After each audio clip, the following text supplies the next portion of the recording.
I had just finished restoring that old, broken lake. I put my money, my sweat, and my dreams into it. The docks were repaired, the cabins stood tall again, the water shimmered like glass. And then, out of nowhere, a white SUV pulled up at my gate. Men stepped out wearing black shirts marked with 3 big letters. HOA. They held papers in their hands. They looked me straight in the eye. And they said, "This lake is ours." In that moment, I realized, this fight wasn't about land, it was about power. And what happened next changed everything. Welcome to HOA Karma Stories, where real battles with homeowners associations come to life. My name's John. I live in a quiet town by the lake here in the US, and I've spent years dealing with the strangest, and sometimes the scariest HOA confrontations you could ever imagine. If you're new here, I'd love for you to join our little community, especially if you're over 50, because trust me, you know exactly how these HOA dramas feel. Go ahead and hit that subscribe button, it helps more than you know.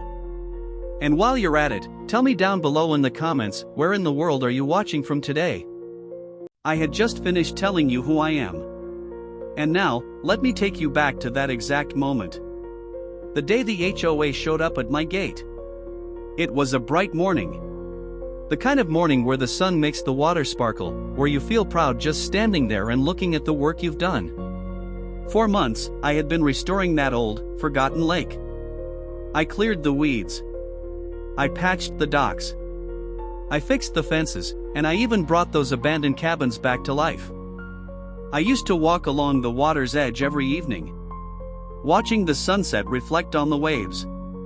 And I'd say to myself, this is my piece of heaven. But that morning, everything changed.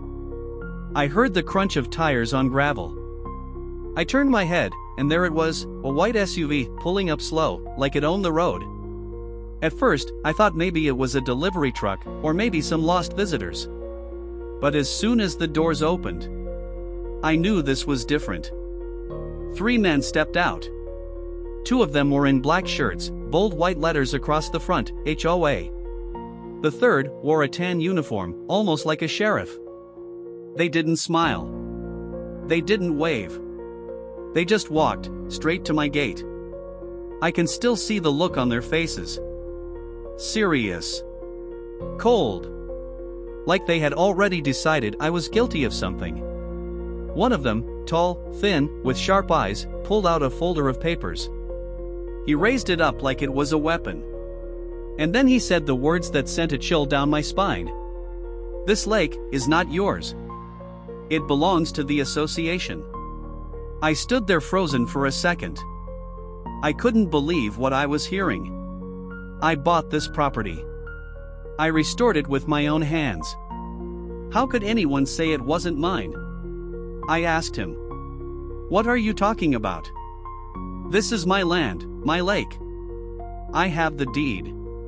But he just smirked, tapped the folder, and said, "Not anymore." Behind him, the other man in black shirt leaned against the SUV, arms crossed, staring at me like I was nothing more than an obstacle. The uniformed man didn't say a word. He just stood there, watching, almost enjoying the tension. My heart started pounding. Not out of fear, but out of anger. Because deep down, I knew this wasn't right. I looked them in the eye and said, "You're making a mistake. This lake doesn't belong to you. It belongs to me." But they didn't leave. They didn't even blink.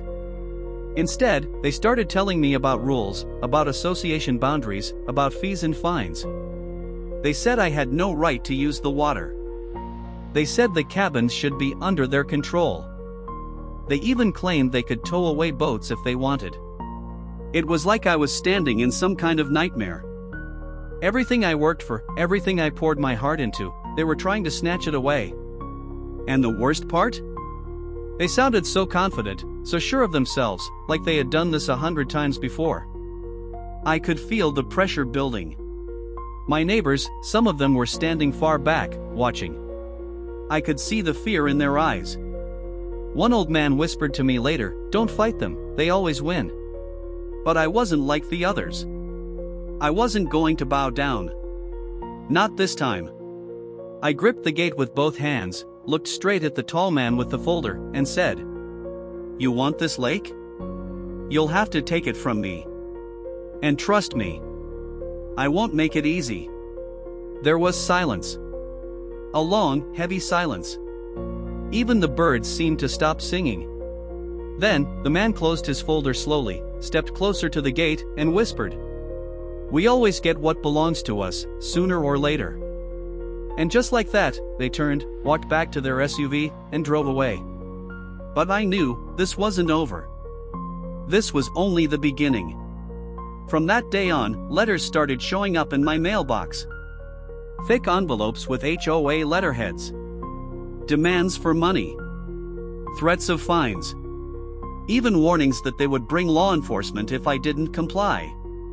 Every morning, I'd open my mailbox with a knot in my stomach, wondering what new threat would be inside. My phone rang late at night. Sometimes no one spoke, sometimes it was a cold voice reminding me that I was breaking the rules. My sleep turned restless. My days were filled with tension. But I kept reminding myself, this lake is mine. This land is mine. I will not give up. I worked too hard, sacrificed too much, to let a group of strangers take it away. And yet, every time I looked out at the water, I couldn't shake the question in my mind. How far would they go? Would they drag me to court? Would they show up with police? Would they try to scare me into giving up? The battle lines were drawn.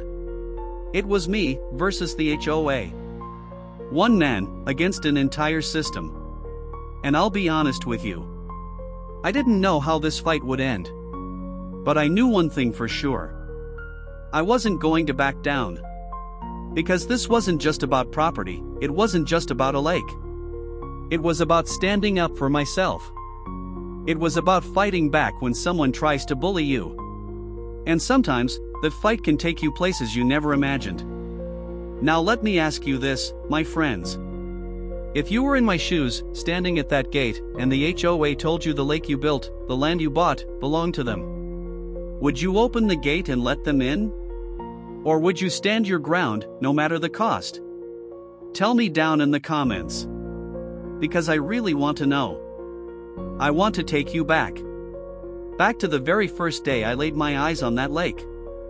It wasn't the picture of beauty you see now, no, it was broken, abandoned, forgotten. The water was murky, green with weeds floating on the surface. The docks were rotting, half sunk into the mud. The cabins around the shore were falling apart, with broken windows and doors hanging loose. Most people would have turned their heads and walked away. But not me. I stood there on the edge of that ruined lake, and I saw something nobody else did. I saw a dream. I imagined the water clear again, sparkling under the sun. I imagined the docks strong and steady, boats tied neatly, families laughing on the shore. I imagined the cabins alive with light, smoke rising from chimneys on cold evenings. And I said to myself, one day, this will be mine. One day, I will bring this lake back to life. So I took the risk. I bought it. Every penny I had. I put into that old, broken lake. People laughed at me. They said, "Why waste your money? That place is cursed. No one wants it." But I didn't listen. Because deep down, I knew, sometimes the ugliest things can turn into the most beautiful, if someone cares enough to fight for them. The work was hard. Day after day, I cleaned, I built, I repaired. I cut down weeds, I hauled out trash, I fixed broken beams. Some nights I worked until my hands were raw, my back was aching, and the moon was my only light. But little by little, I saw change. The water grew clearer. The grass grew greener. The cabins started to shine again, each nail, each board a piece of my dream becoming real. I remember the first time I pushed a small boat back onto the water. The wood creaked, the rope tugged, and as I sat inside, drifting across the surface, I felt a peace I hadn't felt in years. It wasn't just a lake anymore. It was my lake. A piece of my soul lived there. Neighbors started noticing too. One evening, an old couple came walking by. They stopped and said, We never thought we'd see this lake alive again. You've done something incredible. And that made all the pain, all the sweat, all the struggle, worth it. But that's why it cut so deep. When the HOA men stood at my gate claiming it was theirs. Because they hadn't been there when I pulled rusty nails out of old wood. They hadn't been there when I cleared trash that smelled so bad it made me gag. They hadn't been there when I worked through storms, rain soaking me to the bone, just to keep the dream alive. No. They weren't there for the pain. But now they wanted the reward. And that made my blood boil. Every corner of that lake told my story. Every cabin beam, every dock plank, every stone along the fence, was proof of my fight, my labor, my heart. How dare they stand there and say, "It's not yours." You know, sometimes life tests you in strange ways. Sometimes it gives you something so beautiful, only to send people who want to rip it away. And it's in those moments, you find out who you really are. Was I the kind of man who would let others decide my fate? Or was I the kind of man who would fight until his last breath for what he believed in? I had already answered that question in my heart. I wasn't going to let go. I still remember the nights I spent sitting by the cabin window, staring out at the moonlit lake. The water was calm, silent, almost whispering to me. "Don't give up. You've come too far to give up now." And I would whisper back, "Don't worry. I won't." Even my friends started to worry about me. One of them came by and said, "John, maybe you should just let it go. It's not worth the fight." But I looked him in the eyes and said, "This isn't just about water and land, this is about me. This is about what's right. If I give this up, then I give up a piece of myself." And I wasn't ready to lose myself.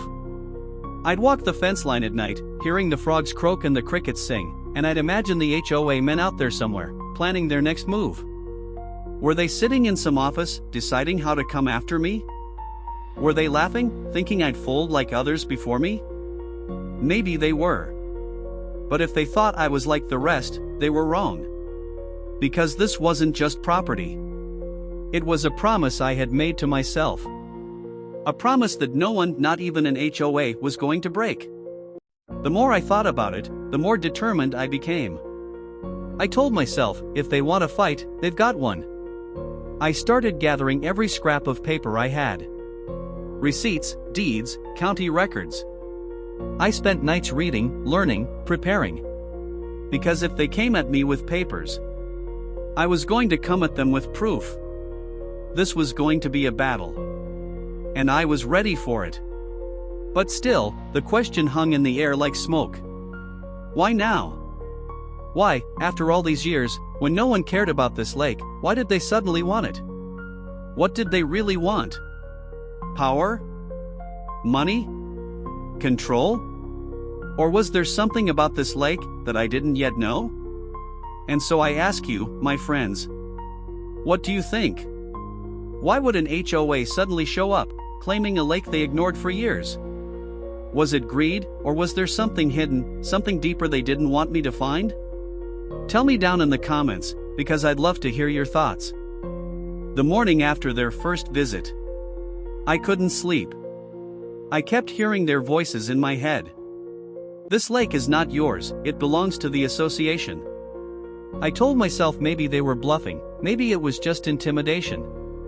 But deep down, I knew they weren't done. And I was right. Just a few days later, I heard the sound again, that same white SUV pulling up. My stomach tightened. I stepped outside, and there they were, the same men, only this time, they weren't alone. 2 more had joined them. 5 men in total, all standing in front of my gate. Black shirts, HOA badges, the same stone faces. And in the middle, that tall man with the folder. This time he didn't just smirk. He slammed the folder against the gate and said, "We're giving you one last chance. Hand over control, or face the consequences." I felt my blood boil. I leaned on the gate and said, "This is my property. I bought it. I restored it. I live here. You have no right." But they didn't back down. The short one with the shaved head stepped forward and pulled out a sheet of paper. It was some kind of notice, full of legal words and threats.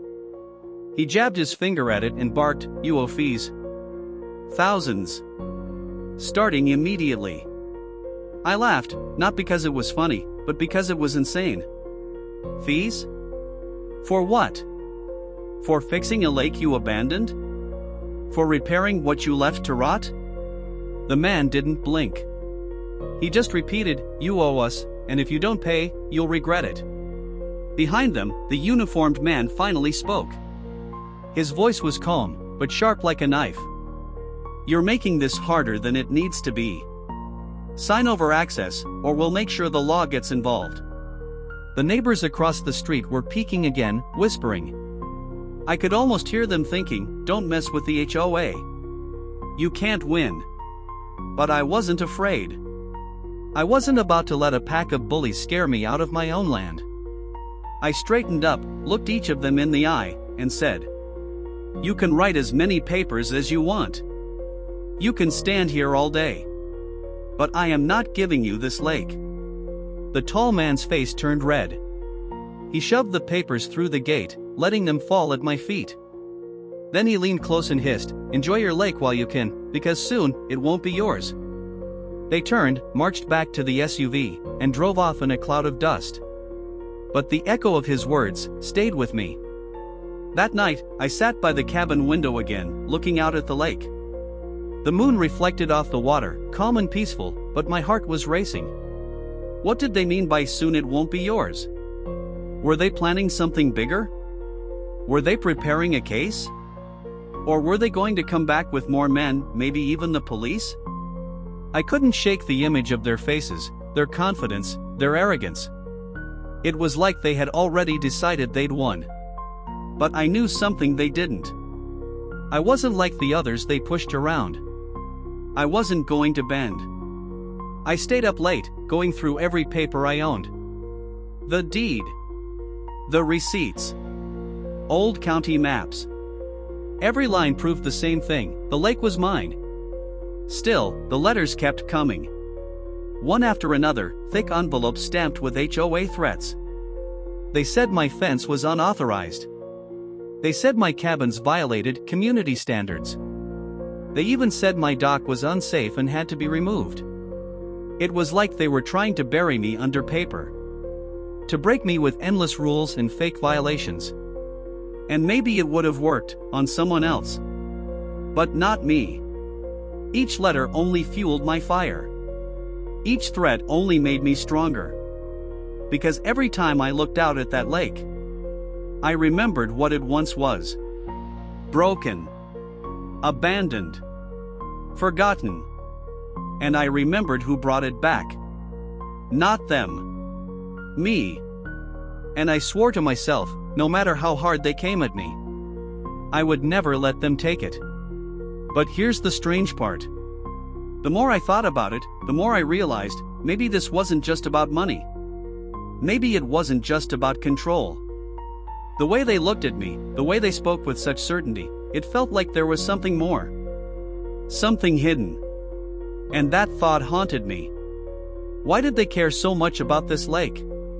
Why were they so desperate to claim it? Was there something about this place, something buried in its past, that I hadn't discovered yet? Every night I walked along the water's edge, listening to the sounds of frogs and crickets. But in my mind, I kept hearing their voices. It belongs to us, it belongs to us. I felt like I was fighting more than just men in black shirts. I was fighting something bigger, something that wanted to erase me from my own land. And so I prepared myself. I didn't know what was coming next.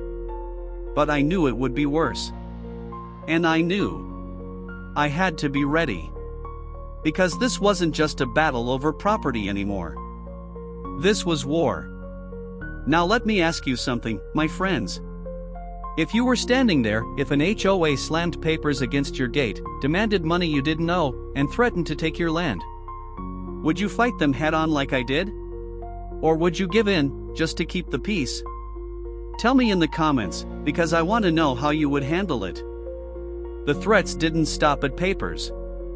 They grew louder, stronger, darker. It started with phone calls. At first, they were polite. Voices telling me I needed to cooperate and pay what I owed. But when I refused, the tone changed. One night, just past midnight, my phone rang. I picked it up and heard nothing but silence. Then, a cold voice whispered, "This lake won't be yours for long." And then the line went dead. I sat there in the dark, holding the phone, staring at the window.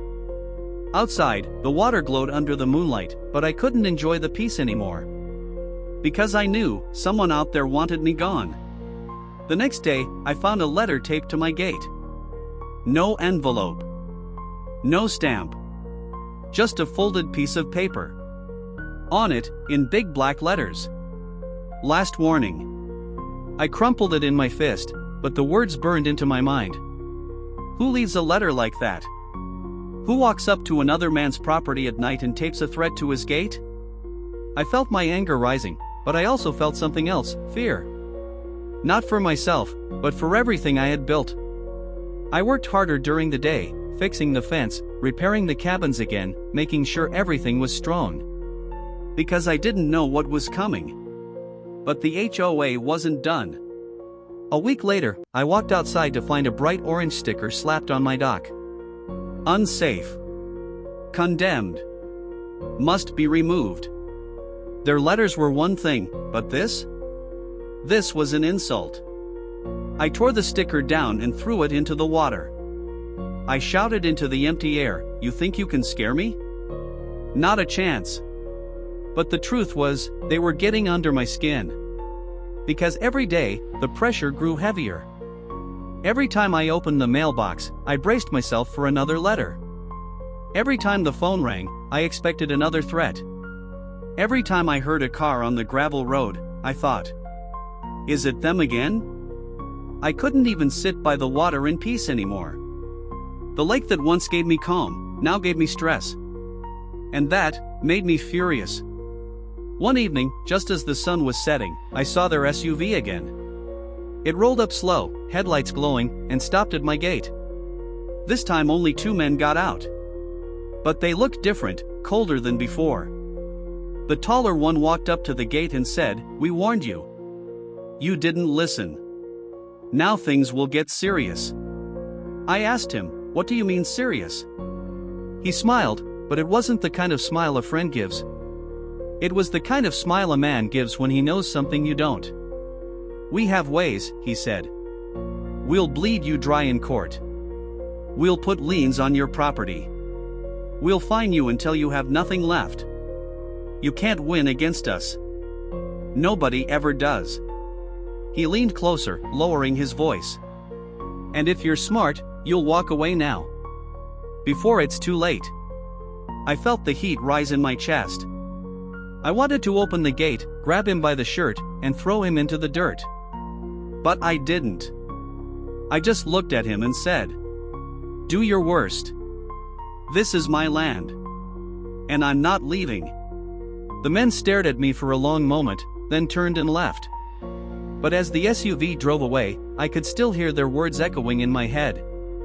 "We have ways." That night, I barely slept.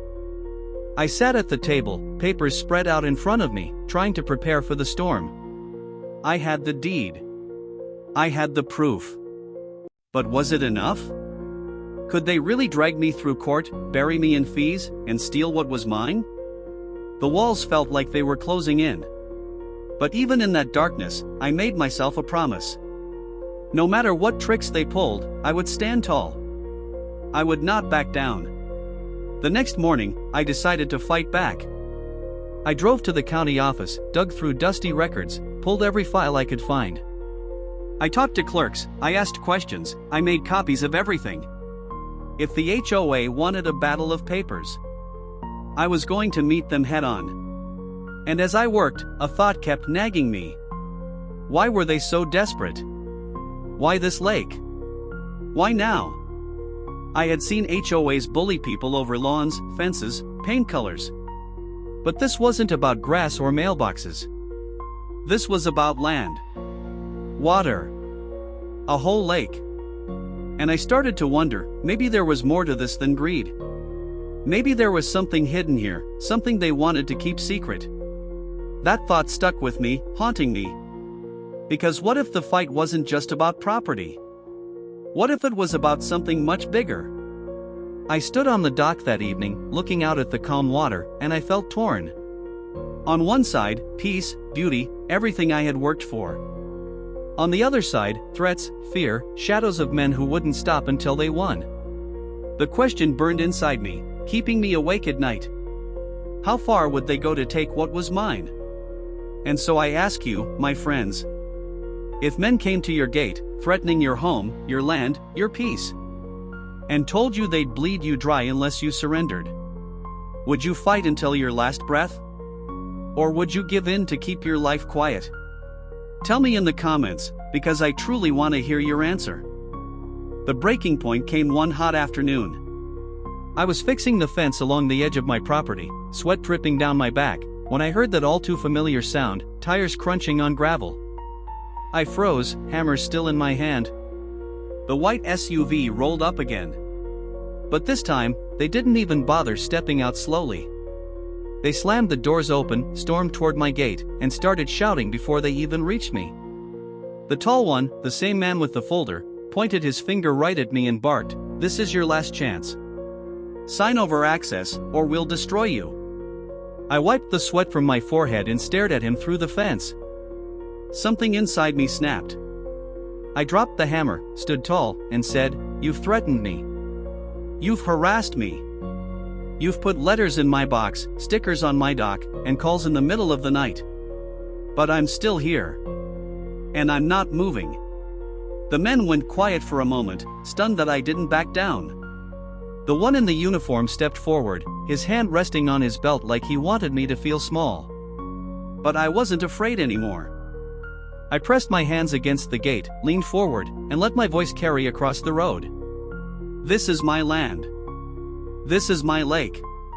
I worked for it. I bled for it. And I'll be damned if I let a group of bullies take it away. So go ahead, find me. Threaten me. Drag me to court. I'll fight you every step of the way. The neighbors had come out by now. They stood on their porches, whispering, watching. Some shook their heads, thinking I was crazy to challenge the HOA. But others looked at me with something I hadn't seen before. Hope. The tall man's jaw tightened. He shoved another letter through the bars and spat, "You'll regret this."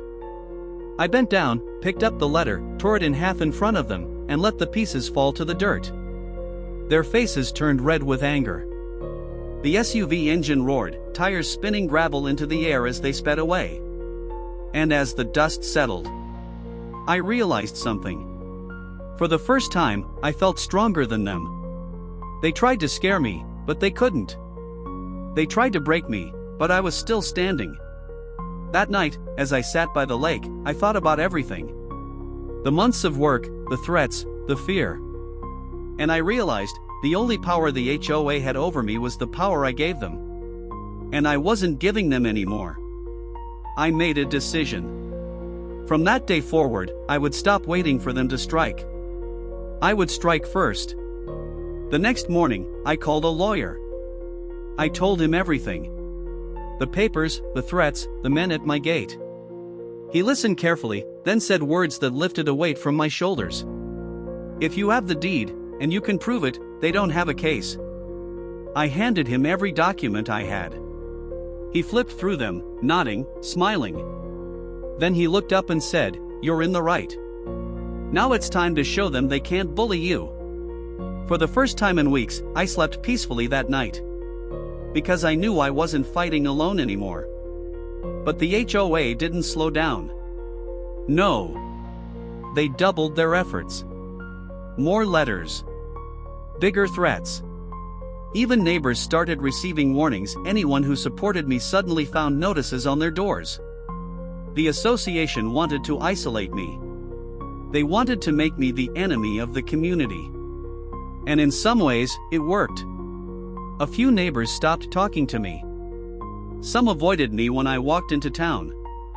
but others, quietly, came to my door at night. One man whispered, "I'm glad you're standing up to them.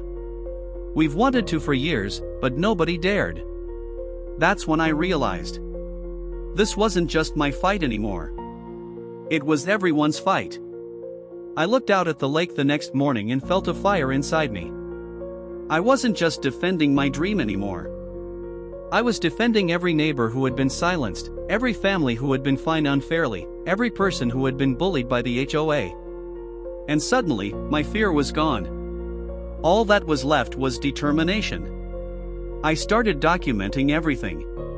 Every letter. Every call. Every visit.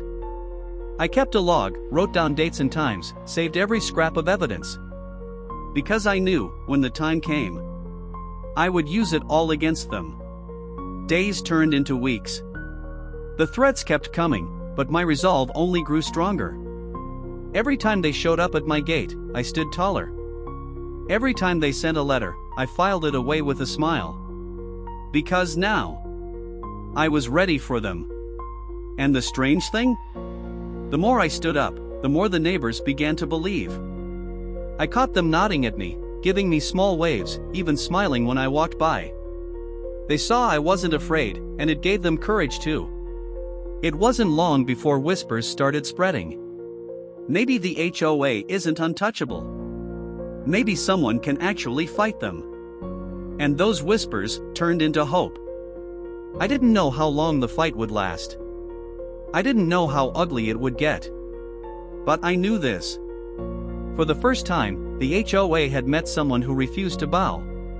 And that scared them more than anything. Because bullies feed on fear. And I wasn't giving them any. So let me ask you, my friends. If you had the chance to stand up not just for yourself, but for your whole community against a powerful HOA that bullied everyone, would you rise and fight, even if it meant standing alone at first? Or would you stay quiet, hoping someone else would take that stand for you? Tell me in the comments, because your answer matters more than you think. The real battle began the day a thick envelope arrived at my door. It wasn't like the other letters. This one was heavier, thicker, stamped with bold red words across the front, legal notice. I sat at my kitchen table, staring at it. My hands trembled as I ripped it open. And inside, page after page of legal threats. The HOA had filed a lawsuit. They were taking me to court. My chest tightened. For a moment, the room felt smaller, the walls closing in. This was no longer warnings, no longer empty threats. This was real. I called my lawyer right away. He told me not to panic. He told me, this is what they do. They scare people with paper, bury them in legal fees, and most folks give up. Then he looked me in the eye and said, "But you're not most folks." And he was right. I had come too far to let them win now. I nodded and told him, "Then let's fight." The weeks that followed were some of the hardest of my life. I sat in that courtroom, the HOA men lined up across from me in their press suits, smirking like they'd already won. They had stacks of files, expensive lawyers, and an attitude that screamed arrogance. But I had something stronger. I had the truth. And I had the proof. When it was my turn, my lawyer stood tall and held up the deed. He spread out maps, old records, receipts, everything I had gathered. Piece by piece, he showed the judge how the lake belonged to me. How the HOA had no claim, no authority, no power over what I had built. I watched the faces of the men across from me. At first, confident. Then confused. Then, angry. Because the more evidence we laid out, the weaker their case became. But the fight didn't stop in the courtroom. Outside, the HOA tried to turn the community against me. They held meetings, spreading lies. They told neighbors I was selfish, that I was breaking the rules, that I was destroying the neighborhood. Some believed them. Some stopped talking to me. But others started to question. One night, a neighbor knocked on my door. He looked around nervously and whispered, "I'm tired of them. They've been bleeding us dry for years. You're the first one to stand up. Don't stop." Another neighbor, a quiet woman who rarely spoke, left a note on my porch. "Thank you for fighting. You're not alone." Those small moments gave me strength. Because I realized, this wasn't just about me anymore. This was about everyone who had been too scared to speak. The HOA hated that. They sent more letters. They tried to fine me for ridiculous things: the color of my cabin door, the length of the grass by the fence, even the way I stacked firewood. It was laughable, but also cruel. They wanted to bury me in stress, in fear, in exhaustion. But I refused to break. Every time they tried to knock me down, I stood taller. Every time they tried to silence me, I spoke louder. Every time they tried to isolate me, more neighbors came quietly to my side. The court hearings dragged on for weeks. I sat there listening to their lawyers twist words, exaggerate, even lie outright. But when it came time to present my side, the truth cut through like a blade. I remember the moment my lawyer read aloud from the county records. The judge leaned forward, studying the paper, nodding slowly. I glanced at the HOA men, their faces pale, their confidence cracking. And in that moment, I knew they weren't invincible. They were just bullies with money and power, and I was taking that power away. But the strangest part? The more they fought me, the more determined I became. Every night, as I sat by the water, I told myself, this is worth it. This is worth every sleepless night, every stressful day. Because this is mine. And I knew I couldn't stop. The battle wasn't just legal anymore. It was emotional. It was spiritual. It was about proving that one man could stand up against an entire system and not fall. And that's what I was doing. Still, even with all the progress, I felt something deeper. Like the HOA wasn't telling the whole story. Like there was a reason they wanted this lake so badly. Why fight so hard over water they had ignored for years? Why pour money into lawyers and threats? What were they really after? I lay awake at night, staring at the ceiling, asking myself those questions. And no matter how many times I asked, the answer never came. Until one day. As I sat in the courtroom again, listening to them argue, I caught something. A slip of the tongue. One of their lawyers mentioned future development plans. My ears perked up. Future development? What did that mean? My lawyer glanced at me, eyes wide, as if he had heard it too. Suddenly, everything made sense. They didn't want the lake because of rules. They didn't want it because of community pride. They wanted it because they had plans, big plans, and I was standing in their way. The anger inside me burned hotter than ever. Because now it was clear. This wasn't about rules. This wasn't about neighbors. This was about greed. And I wasn't about to let greed win. The fight was far from over. But in that moment, I felt stronger than I ever had before. Because I finally knew what they were hiding. And knowing their secret gave me power. Now let me ask you, my friends. If you discovered that an HOA wasn't just bullying you, but secretly planning to take your land for profit, would you back down quietly? Or would you fight even harder, knowing you're standing in the way of their greed? Tell me in the comments, because I know what I chose. The moment of truth came faster than I expected. Weeks of hearings, endless paperwork, threats, and sleepless nights had all built up to one final day in court. I walked into that room with my lawyer by my side, my heart pounding like a drum in my chest. Across the aisle, the HOA sat stiff in their suits, faces hard, eyes full of arrogance. But I could see it now, beneath their polished looks, they were nervous. The judge entered, the room went silent, and I held my breath. This was it. This was the day that would decide everything. The HOA's lawyers went first. They talked for what felt like hours. They showed charts, waved documents, spoke about rules, regulations, and community control. They painted me as reckless, selfish, a man who refused to follow the order of things. Every word was designed to make me look like the villain. I clenched my fists under the table, but I didn't flinch. Because I knew the truth was on my side. When it was our turn, my lawyer stood and laid the deed on the table. He spoke calmly, with confidence, pointing out every detail the HOA had ignored. He showed the judge the county maps, the purchase records, the receipts of the work I had done. He proved, without a doubt, that the lake was mine. And then, he leaned in and dropped the final blow. He told the judge about the HOA's future development plans. He explained how they weren't trying to protect the community at all. They were trying to steal the land for profit. The room went silent. The HOA men shifted in their seats, their faces red, their eyes darting. For the first time, they looked weak. The judge sat back, studying the papers, his face unreadable. The tension in that room was so heavy I could barely breathe. Finally, after what felt like forever, he spoke. This court finds that the property, including the lake, is the legal and rightful possession of the defendant. The words echoed in my ears. The lake is mine. Mine. I closed my eyes, and for a moment, the weight of the world lifted from my shoulders. The HOA lawyers tried to argue, tried to push back, but the judge raised his hand and cut them off. Enough, he said firmly.